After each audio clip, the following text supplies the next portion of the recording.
시청자 여러분 안녕하십니까? 블록체인 전문 뉴스 MBN B뉴스 시작합니다.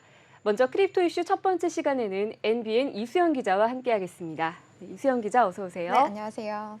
네, 먼저 첫 번째 소식입니다. 불법 외환 거래가 기승을 부리고 있다는 소식인데 현재 적발 현황 어떤가요?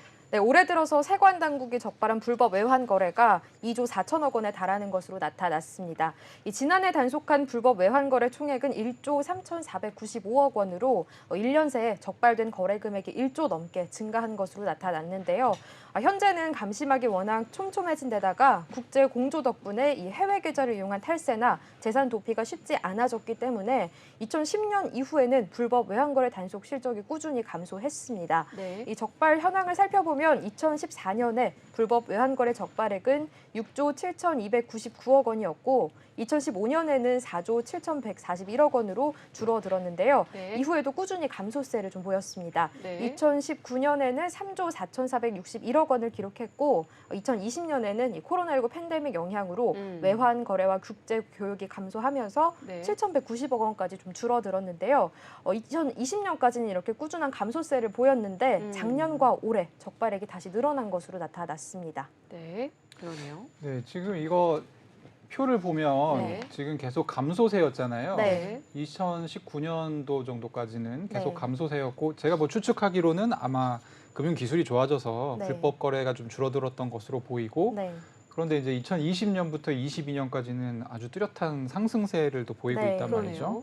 예, 이렇게 그 불법 외환 거래가 줄어들었다가 갑자기 이게 증가한 이유는 뭔가요? 금융당국에서는 이를 이 디지털 자산을 이용한 환치기 때문이다 이렇게 좀 보고 있는데요. 네. 이 대부분이 디지털 자산을 이용해서 시세 차익을 얻고 이 수익을 다시 국외로 빼돌린 이런 수법을 이용해서 이 거래액이 다시 늘어난 것으로 보고 있습니다. 국내에서 환전과 해외 송금을 할 때는 이 외국환 거래법에 따라서 등록한 외국환 은행이나 전문 기관에서만 할 수 있고 이 액수가 일정 액수가 넘어서면 당국에 신고를 해야 되는데요. 이 환치기는 주로 불법 자금을 마련할 목적으로 진행을 하고 외국인이 당국의 눈을 피해서 투기 자금을 들여올 때도 활용하는 것으로 알려졌습니다.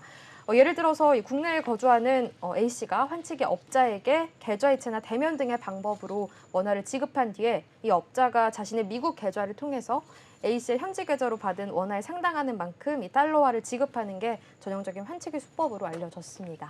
네, 그런데 다들 아시다시피 2020년 이후에 코인 시장이 다시 활성화되면서 김치 프리미엄을 노린 환치기 수법도 덩달아 늘어났다 이렇게 보고 있는데 어떻게 생각하시나요? 네, 그렇습니다. 이 비트코인 같은 디지털 자산이 지난해 한국 내 거래 시세가 이 해외 거래 시세를 크게는 10에서 20%까지 크게 웃돌았는데 이 김치 프리미엄을 이용해서 시세 차익을 노린 환치기 수법이 늘어났다 이렇게 보고 있습니다.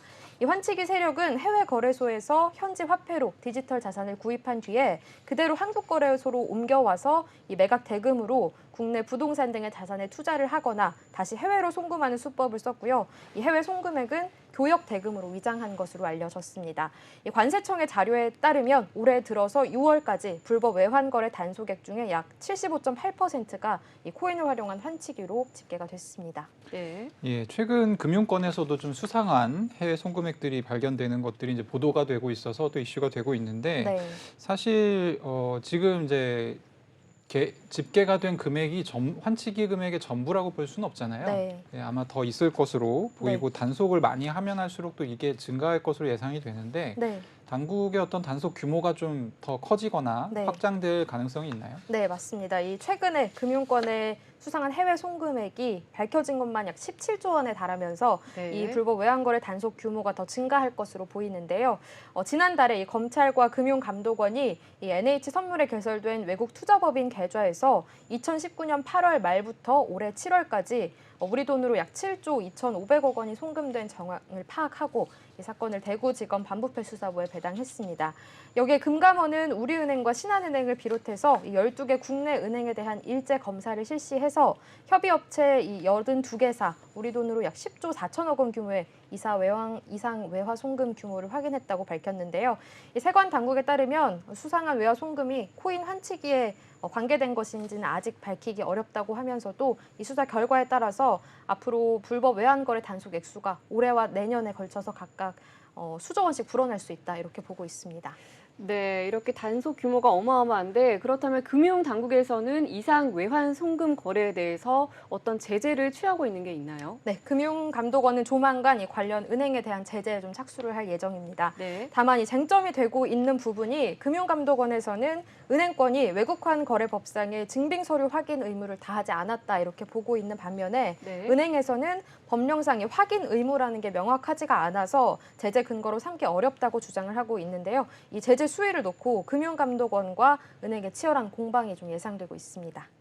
보통 이제 은행에서 외환 송금을 하려고 가면 네. 어떤 뭐 이렇게 무슨 용도로 보내는 거냐 네. 이런 것들을 이제 적게끔 되어 있고 이걸 네. 주관식으로 적는 게 아니라 코드를 적게끔 되어 네, 있잖아요. 네. 그래서 사실 이제 확인 의무라고 하는 것은 이 정도의 아마 절차일 것 같은데 그 은행권이 확인 의무를 다하지 않았다고 보는 이유가 뭔가요? 금융당국에서. 이 금융감독원의 입장에 따르면 네. 입증 서류를 확인하라는 게 단순히 대조만 해보라는 게 아니라 무슨 목적의 거래인지 확인을 해야 된다 이런 의미인 것이고 특히 신생업체가 단기간에 지속적으로 송금을 했다면 좀 수상하게 여기고 대응을 했어야 하지 않냐 이렇게 지적을 하고 있습니다. 적극적으로 그러니까 확인을 네. 했어야 됐는데 이제 너희들이 안 했다. 네. 이게 이제 당국의 입장인 거네요. 네, 그렇습니다. 이 금감원 검사 결과에 따르면 일부 영업점에서는 또 적발된 법인들을 의심을 하고 송금 네. 거래를 거절하는 경우도 있었는데 은행별로 대응이 달랐던 것을 보고 더 적극적으로 할 수 있지 않았냐 좀 이렇게 주장을 하고 있는 것 같습니다. 네, 그런데 여기에 대해서 은행 입장에서는 또 법령상으로 확인 의무가 명확하지 않다. 그렇기 때문에 제재 근거로 삼기 어렵지 않나 이렇게 또 주장을 하는 게 아닐까 싶거든요. 네, 맞습니다. 은행에서는 현실적으로 이 증빙 서류상 흠결을 찾는 것 외에는 할 수 있는 게 없다는 입장인데요. 이 송금 고객에 대한 별도의 조사 권한이 없는 만큼 형식에 특별하게 문제가 없으면 거래를 거절할 수가 없다는 겁니다. 설령 이 송금 고객이 수상하다고 하더라도 현행법상 의심스럽다는 이유만으로 송금 거래를 거절할 수는 없다는 게 은행의 주장인데요. 은행권에서는 현행법상 은행은 송금 법인의 송금 사유와 금액을 확인하게 되어 있는데 이 사유를 어디까지 확인해야 되는지는 명확하게 정해진 게 없다면서 명확한 법적 근거 없이 송금을 거절했다가는 고객이 민원이나 소송을 제기할 수도 있어서 은행 입장에서는 부담스러울 수밖에 없는 상황이다 이렇게 주장하고 있습니다. 뭐 저의 사견으로 얘기를 하자면 네. 은행의 주장이 좀 더 합리적으로 들리는데 네. 만약에 필요하다고 하면 관계 법령을 네. 이제 금융당국에서 좀 개정하면 좋을 것 같습니다. 네. 네.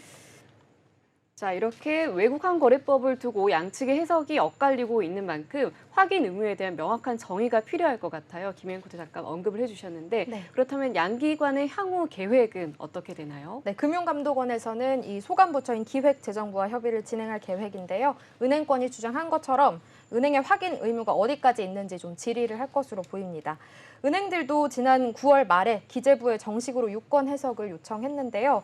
이 외국환 거래법상 입증 서류 확인 의무의 범위와 거래 거절 근거를 알려달라고 요청했고요. 또 이 외에도 후속 조치도 좀 속도를 내고 있는 모습입니다. 네. 현재 은행권에서는 이상 외화 송금 거래 테스크 포스를 꾸려서 금융감독원과 재발 방지 대책을 논의하고 있고 또 관세청과 기업 마이데이터를 활용해서 이상 송금 법인을 잡아내는 시스템을 구축하는 방안을 협의하면서 이 관세법 개정 작업도 진행하고 있는 것으로 알려졌습니다. 네, 자 그럼 다음 소식으로 넘어가 보겠습니다. 업비트에서 위믹스에 이어서 오늘은 카바가 또 투자 유의 종목으로 지정이 됐네요. 네. 유의 종목으로 지정된 이유가 뭔가요? 네, 이 닥사가 지난 9월 발표한 유의 종목 가이드라인에 따른 조치로 보이는데요. 이 업비트는 카바 생태계의 달러 연동 스테이블 코인인 USDX의 달러 패깅이 정상적으로 작동하지 않는 것으로 판단된다면서 이 상황이 해소되지 않는 상황에서는 담보로 연동된 카바의 가치가 급격하게 변동할 수 있어서 투자자들에게 예기치 못한 피해를 야기할 가능성이 존재한다면서 이 유의 종목 지정 이유를 설명했습니다. 그러니까 이 카바가 USDX 스테이블 코인의 담보물로 사용이 가능하고 USDX는 이 알고리즘에 따라서 1달러 가치에 연동되는 디지털 자산인데 최근에 이 USDX의 가치가 1달러와 정상적으로 연동되지 않는 것으로 판단이 됩니다.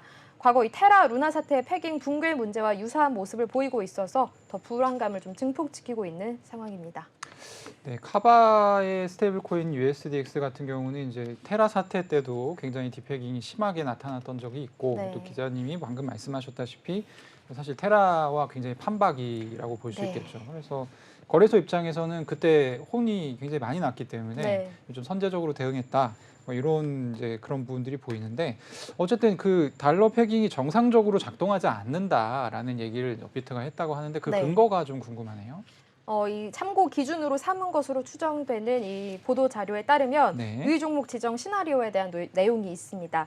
특히 이 스테이블 코인과 관련해서는 해당 코인의 가격이 0.9달러에 도달한 후에는 24시간 동안 그 밑에서 유지될 경우에 12시간 내로 유의 종목을 지정한다는 대응 방안이 담겨 있고요. 네. 또 0.8달러에 도달하면 12시간 이내로 즉시 유의 종목을 지정하게 된다고 언급되어 있습니다. 네.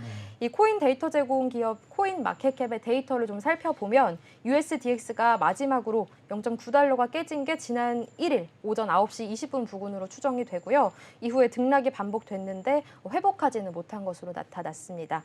이 카바랩스의 스콧 최고 경영자에 따르면 트위터를 통해서 이 카바는 USDX 가격으로 인한 직접적으로 영향을 받지 않는다면서 USDX는 테더와 같은 알고리즘 스테이블 코인이 아니다. 그리고 이렇게 주장을 하면서 업비트에 이를 반영해서 공지를 수정해달라고 요청했는데요. 업비트는 공식 입장을 내놓지 않고 있어서 이 유의 종목 지정이 해제될지 어떻게 될지 좀 지켜봐야 될 것 같습니다.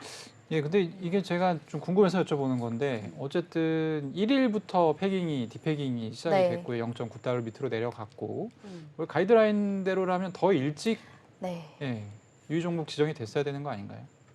네, 그렇네요. 예. 네. 네. 네, 자 디지털 자산 하락세가 최근 이어지다 보니까 스테이블 코인을 발행하는 플랫폼들도 덩달아 이렇게 휘청이고 있는 것 같은데 모쪼록 이 스테이블 코인 관련 투자자분들께서도 좀 네. 뭐 카바뿐만 아니라 다른 스테이블 코인 투자자분들께서도 조금 더 민감하게 대응할 필요가 있을 것 같아 네. 보이네요. 계속해서 다음 소식 넘어가 볼게요. 요즘 온라인 기부가 확대되다 보니까 디지털 자산 기부 규모도 점차 증가를 하고 있다는 소식인데요. 요즘 기부 시장에 어떤 변화가 있는 건가요? 네, 코로나로 인해서 이 기부 시장에도 좀 많은 변화가 있었습니다. 빗썸이 오늘 발표한 보고서에 따르면 기부 문화, 또 기부 시장뿐만 아니라 기부 방식에도 많은 변화가 있었는데요. 이 온라인 기부 문화가 확대되고 다양한 기부 문화가 이제 형태로 늘고 있는데 그중에서도 이 디지털 자산 기부가 세계적으로 증대된 것으로 나타났습니다. 네. 한국에서는 시작 단계이지만 세계적으로 나타나고 있는 이 기부 방식의 변화 중 하나가 이 디지털 자산 기부인데요. 2018년부터 많은 블록체인 프로젝트들이 이 블록체인을 활용한 기부 플랫폼을 만들기 시작했고 소규모 기부 단체를 통해서 디지털 자산 기부가 일어나고 있었습니다. 네. 국내에서는 2018년 당시에 디지털 자산과 관련한 규제가 부재되면서 막 논의가 시작이 되고 있었고 4년간 이 디지털 자산 시장의 빠른 성장과 함께 같이 성장했는데요. 이 대형 국제금 기부 단체들이 또 활발하게 디지털 자산 기부 활동을 하면서 좀 변화를 보여주는 사례로 나타나고 있습니다. 네. 디지털 자산 기부 같은 경우는 굉장히 좀 간편한데요. 직접 네. 해보면 상당히 편리합니다. 이 금액 같은 경우가 좀 늘어나고 있는 추세로 알고 있는데 네. 좀 구체적으로 어떤 추이인가요? 네, 이 피델리티 재단의 2022 기부 보고서에 따르면 네. 작년에는 디지털 자산 기부 금액이 약 3억 3천만 달러로 2020년에 기부 금액 2,800만 달러에서 약 1,180%가 증가했습니다. 이 디지털 자산의 가치 상승으로 인해서 디지털 자산을 이용한 기부 유인이 커진 것도 있는데요. 비트코인의 가격이 2021년 11월에 사상 최고가인 6만 7천 달러 이상으로 상승했고 네. 이 가파른 상승이 기부자가 디지털 자산의 기부를 통해서 세금 혜택을 얻을 수 있는 큰 요인이 되기도 했습니다. 네. 이 미국의 경우에는 디지털 자산의 이익에 대해서 상당한 양도소득세를 납부해야 되는데 이 디지털 자산을 바로 기부하는 경우에 세금 혜택을 받는 금액이 더 커져서 이 디지털 자산을 직접 기부하는 사례가 증가한 것으로 나타났습니다.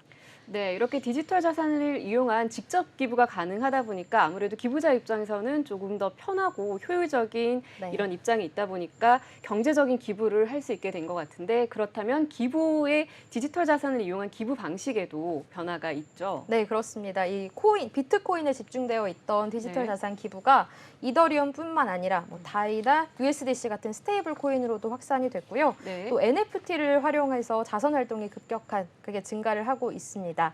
2021년 기빙블록 플랫폼에서만 이 수십 개 자선 단체가 NFT 프로젝트를 통해서 1,230만 달러 이상을 모금했는데요. 이 예술가와 프로젝트가 NFT를 판매하고 그 수익금의 일부나 전부를 자선 단체에 기부한 것으로 나타났습니다. 일회성 기부로 끝나는 것뿐만 아니라 일부 NFT 거래에는 이 재판매 시에 수익금의 일부가 자선단체에 기부될 수 있도록 수익의 일부를 기부하겠다는 서약을 블록체인 스마트 계약에 담았는데요. 이 지속적인 기부 서약이 가능하도록 이런 장치도 만들어져 있는 겁니다. 그 국제 기부금을 이제 많이 받는 단체들 있잖아요. 네. 뭐 유니세프라든지 네. 뭐 이런 단체들이 좀 있을 텐데 네. 그 블록체인으로 기부받는 것들에 대해서 한 2017년, 18년대부터 굉장히 적극적이었던 네. 것으로 알고 있거든요. 네. 이런 곳들은 좀 어떤 이런 디지털 자산 기부에 좀 참여를 하고 있나요? 네, 이 성공적인 사례를 좀 살펴보면 네. 유엔 세계 식량 계획이 시리아 난민 캠프에서 블록체인을 활용한 플랫폼을 통해서 이 지원금을 사용해서 금융 비용을 줄이고 지원금의 사용처를 제한해서 투명한 운영 관리를 하게 하면서 이 유엔의 성공적인 블록체인 활용 사례로 하나 이렇게 나타나고 있습니다. 네. 또 이 외에도 세계 최대 아동 구호 비정부 기구인 세이브 더 칠드런이 2013년에 이 비트코인 기부를 수락한 최초의 기관 중 하나였고요. 또 유니세프나 그린피스, 인권재단과 전자자유재단에서도 디지털 자산 기부를 받고 있습니다.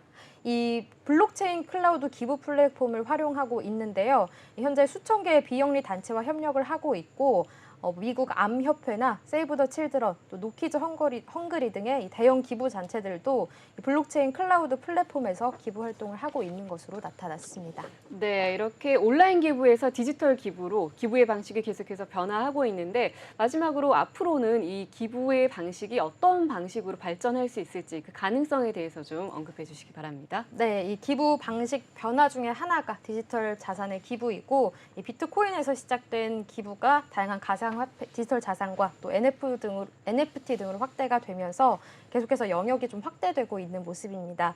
또 대형 국제기관을 위주로 디지털 자산 자체를 기부받고 이를 활용하는 방법도 계속해서 다양해지고 있는 만큼 비영리 기부 단체와 또 디지털 자산 생태계에도 가능성이 계속해서 커질 것이다 이렇게 보고 있습니다. 네, 자 오늘도 다양한 디지털 자산 시장 관련 이슈들 잘 들었습니다. 감사합니다. 네, 감사합니다.